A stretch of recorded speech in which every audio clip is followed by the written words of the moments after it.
अगले कुछ घंटों में पश्चिमी राजस्थान में एक ऐसी सौगात मिलने जा रही है जिसको लेकर पूरा देश आतुर है। राजस्थान के बालोतरा जिले के पचपदरा में करीब 80,000 करोड़ की लागत से बन रही रिफाइनरी का उद्घाटन करने के लिए देश के प्रधानमंत्री कल यानी 21 अप्रैल को यहां पर आएंगे और उससे पहले तैयारियां जोरों पर हैं। और पिछले कुछ दिनों की बात करें तो राजस्थान सरकार के मंत्री के विश्नोई इस सभा को लेकर और इस रिफाइनरी उद्घाटन को लेकर लगातार सभाएं कर रहे हैं, एक के बाद एक जगह पर जा रहे हैं। ज्यादा से ज्यादा भीड़ कैसे आए, इन तमाम प्रयासों में जुटे हुए हैं। के जी, किस तरीके की तैयारियां हैं और लोगों में कितना उत्साह है? देखिए, हम लगातार पिछले कुछ दिनों से यहाँ पर लोगों के बीच में जा रहे हैं। अति उत्साह, जैसे अति आधुनिक रिफाइनरी का लोकार्पण करने के लिए हमारे यशस्वी देश के प्रधानमंत्री नरेंद्र मोदी जी यहाँ पर पधार रहे हैं। मोदी जी को देखने के लिए भी लोगों के अंदर सदैव एक उत्साह है। पिछले कई दशकों से अपने देख रहे हैं और मोदी जी स्वयं पचपदरा की इस रिफाइनरी का लोकार्पण करने के लिए शुभारंभ भी उन्होंने किया, लोकार्पण भी अब कर रहे हैं। आने वाले समय में लाखों युवाओं का भविष्य इस विषय से जुड़ा हुआ है। सीधे सीधे हजारों रोजगार, आगे आने वाले इसके जुड़े हुए प्रोडक्टों से जो फैक्ट्रियाँ खुलने वाली है, कुल मिलाकर के लाखों लोगों को रोजगार या स्वरोजगार की तरफ बढ़ाने वाला एक कदम है। विकसित राजस्थान को हमारे जो मुख्यमंत्री जी एक मिशन लेकर के चल रहे हैं, मार्गदर्शन लेते हुए प्रधानमंत्री जी से, उस सपने को साकार करने वाला ये कदम है। युवाओं के सपनों को सच करने वाला एक कदम है। हमारे प्रवासी बंधु जो अपना प्रदेश एक कालखंड था छोड़ करके गए, उन प्रवासी बंधुओं को कर्मभूमि से मातृभूमि की तरफ वापस आकर्षित करने वाला ये कदम है। तो निश्चित रूप से लोगों के अंदर उत्साह है, निवेशकों के अंदर उत्साह है, व्यापारियों के अंदर उत्साह है, प्रवासियों के अंदर उत्साह है। और मैं कहना चाहूँगा कि लाखों की संख्या में बहुत हर्षोल्लास के साथ में यहाँ पर लोग आएंगे। हमारी मातृशक्ति आएगी, हमारे युवा आएंगे, हमारे बुजुर्ग आएंगे। कितनी सर भीड़ का लक्ष्य आप लोगों ने रखा है? क्योंकि जिस तरीके से पहले दावे किए जा रहे थे कि 2 लाख लोग इस सभा में आएंगे और अब पंडाल में है वो कुर्सियां कम कर दी गई है, करीब 90,000 कुर्सियां वहां लगाई गई है। तो क्या ये अंदेशा आप लोगों को हो गया कि भाई शादियों का सीजन चल रहा है तो भीड़ कम आएगी? देखिए, हमारा लक्ष्य जो 2 लाख है, मोदी जी को देखने, सुनने, उनको धन्यवाद ज्ञापित करने, उनसे आशीर्वाद लेने, मार्गदर्शन लेने के लिए लाखों की संख्या में लोग आएंगे। हमारा लक्ष्य सदैव ही लाखों में ही रहता है। मोदी जी जब कभी भी आए लाखों में रहता है। कल आप लाखों लोग देखेंगे। तो क्या इस शादी ब्याह सीजन से भी कोई फर्क पड़ा है? आप लोग लगातार सभाओं में जा रहे हैं। मैंने पहले भी कहा है कि मोदी जी आ रहे हैं, ये खुद में एक अपने आप में एक बड़ा सावा है और इसको लोग बड़े सावे के रूप में देख रहे हैं। आका तीज का ये मौका, जब शादी ब्याह हो रही है तो रिफाइनरी जैसा बड़ा सावा। आप हालांकि यूथ एम्प्लॉयमेंट के भी मिनिस्टर हैं, युवा मामलात भी आप देखते हैं। यहाँ के स्थानीय लोगों में एक समस्या रही है, एक डिमांड भी रही है, क्या ये सौगात यहाँ के मिलेगी कि यहाँ रिफाइनरी जब शुरू हो जाएगी तो एम्प्लॉयमेंट जहाँ यहाँ होगा वो स्थानीय को ज़्यादा उसमें प्रायोरिटी दी जाएगी? देखिए, लगातार हमारे मुख्यमंत्री और प्रधानमंत्री जी पिछले 10 वर्षों से जो एक अलग जगह रखी है स्किल डेवलपमेंट की, जो PM सेतु एक स्कीम अभी जिसकी घोषणा लोकसभा के अंदर 60,000 करोड़ का एक बजट आवंटन करके की है। अपने बालोतरा, बाड़मेर, सिणधरी, गुड़ामलानी, धोरमना सब जगह पर ITI अपग्रेडेशन का काम होने वाला है, सैंक्शन हो चुका है।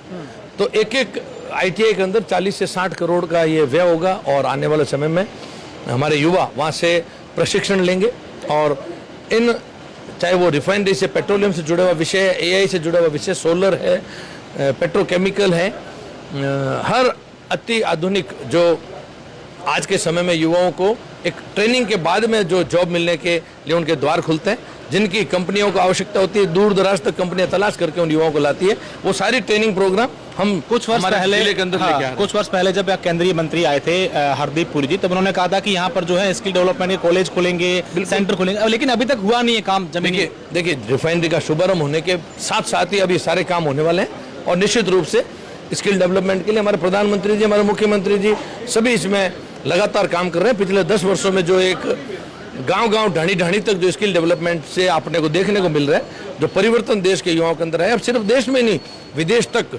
ट्रेनिंग, छोटी ट्रेनिंग, शॉर्ट टर्म ट्रेनिंग लेकर के युवाओं की डिमांड विदेश की धरती तक से। यहाँ स्थानीय लोगों की बात करें तो कल खारवाल समाज के लोगों से मिले, उन्होंने कहा कि 13 साल पहले हमने हमारी जमीन जो है वो दे दी थी, लेकिन उसके बावजूद ना तो कोई मुआवजा मिला, ना दूसरी कोई जमीन हमें दी गई और ना ही इस समाज के लोगों को रोजगार दिया गया। 198 खाने जो हैं वो जमींदोज यहाँ पर हुई है। करीब 12,000 बीघा जमीन जो है यहाँ पर अवाप्त की गई थी। तो क्या खारवाल समाज के लोगों से आप लोगों की बातचीत हुई है? वो काफी नाराज नजर आ रहे हैं।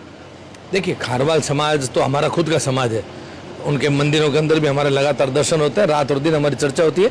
ऐसा विषय हमारे सामने कोई चल करके आया नहीं है, लेकिन फिर भी यदि ऐसा कोई विषय है तो जब इतना बड़ा लाखों बीघाओं के अंदर जब जमीनें एक्वायर की गई है, उसके अंदर यदि ऐसा कोई छोटा सा विषय है तो उसको हम घर में बैठ के कर लेंगे। अच्छा सर, एक आखिरी सवाल है कि कांग्रेस ने एक आरोप लगाया कि भीड़ लाने के लिए स्कूली बच्चों को आपने एक आदेश विभाग ने जारी कर दिया, और जब ये कांग्रेस ने मुद्दा उठाया तो वापस बैकफुट पे आ गया प्रशासन और आदेश वापस ले लिया। इसको किस तरीके से देखते हो और आप उस पर क्या कहना चाहेंगे? देखिए, ये विशुद्ध रूप से एक सरकारी कार्यक्रम है, और जब कार्यक्रम सरकारी होता है तो सरकारी तंत्र को भी इस्तेमाल किया जाता है, और सरकारी तंत्र से जो भी मशीनरी होती है वो इस काम के अंदर लगी हुई है।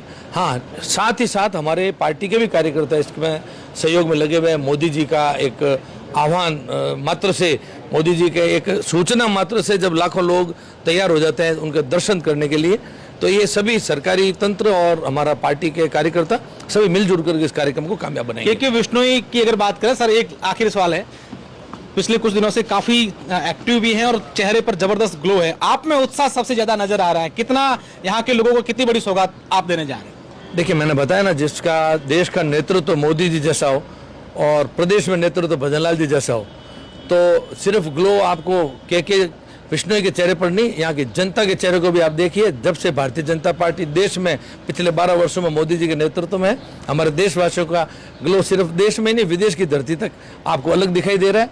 आज देश 11वें पावनदान से 4थे पावनदान तक के सफर में आ चुका है, तीसरे की तरफ बढ़ रहा है। हमारी GDP ग्रोथ, हमारे हर दिशा के अंदर जो मेक इन इंडिया की एक जो हथियार बनाने से लेके दवाइयाँ बनाने से लेकर के एक एक प्रोडक्ट के अंदर जो मोदी जी ने एक दिशा दी है, हमारे युवाओं के चेहरे पर ग्लो है। अभी वो हमारी मातृशक्ति के भी चेहरे पे ग्लो लाना चाह रहे थे, लेकिन हमारे विपक्ष के साथियों ने उसके अंदर अभी काफ़ी रुकावट पैदा करने का प्रयास किया है। उनको हमारी मातृशक्ति माफ़ नहीं करेगी, लेकिन मोदी जी ने विश्वास दिलाया है कि हम हमारी मातृशक्ति को आगे बढ़ाने में कभी भी कोई कमी नहीं रखेंगे। निश्चित तौर पर ये मंत्री के विश्नोई हैं जो जबरदस्त उत्साहित नजर आ रहे हैं इस सभा को लेकर के, और प्रधानमंत्री कल यानी 21 अप्रैल को इस रिफाइनरी का उद्घाटन करने जा रहे हैं। सहयोगी दीपेंद्र के साथ अशोक शेरा, द कटक, बाड़मेर।